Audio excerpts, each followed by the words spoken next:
I haven't had my period in 2 months, and my mom assumes I must be pregnant, so she marches me off to see a doctor. Of all people, the doctor on duty turns out to be my ex, the one I dumped 2 months ago. His face betrays nothing. His voice icy as he says, "Lie on the exam table. Lift your shirt and pull your pants down." When I don't follow his instructions quickly enough, he impatiently pulls my pants down himself. But once the curtain is drawn, he takes off his glasses and hovers over me. We didn't even go all the way. "So, why haven't you had your period in 2 months?" I didn't expect to run into my ex when I was at my absolute lowest. When I was in the lobby earlier, I saw my attending physician's name on the screen, Patrick Hayes. And for a moment, my mind completely shut down. No way. This couldn't be happening. Still, I tried to reassure myself. In a city this big, it wasn't unusual to run into a doctor with the same name. But the moment we locked eyes in the exam room, my heart sank. Neat and unassuming, Patrick wore a white coat that made patients trust him instantly. He was the head of OB/GYN at one of the city's top hospitals. So, who else could he be but my ex? Valerie Carter, right? What seems to be the problem? He asked in a businesslike tone, his slender fingers curling around a pen. Perfect. We had been broken up for barely 2 months, and he could already act like he didn't know me. He was truly ruthless. Granted, what I had said when we broke up had been way crueler than anything he was doing now. My exact words had been,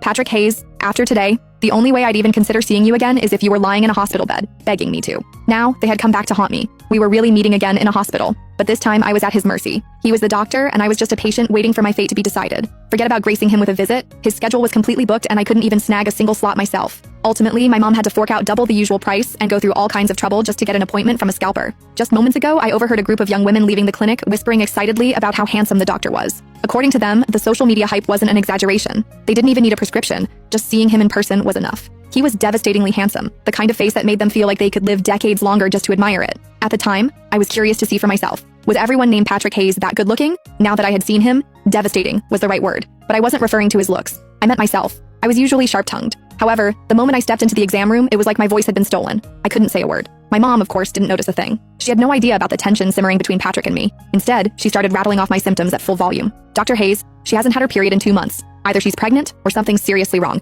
You have to check her thoroughly, please." At this level of awkwardness, I wish the floor would just swallow me whole. "All right, ma'am, we'll take it one step at a time," Patrick replied. With patience, he was genuinely kind, calm, and reassuring. His words immediately put my mom at ease. Then, Patrick lowered his head to scribble in my chart. I clearly saw him write, "Possible pregnancy. Period delayed. No break between relationships and already pregnant with someone else's child." Hold on, was that even a proper medical note? A beat later, he asked, "Do you have a boyfriend?" It was a standard gynecology question. Anytime a patient had period problems, the doctor would ask about it, but before I could speak, my mom jumped in. "Yes, she does, and they're doing great. They're absolutely smitten with each other." "Have you taken a pregnancy test?" Patrick asked again. "Not yet," my mom answered immediately. "The moment I realized her period was late, I rushed her here. Appointments these days are nearly impossible to get." "I see."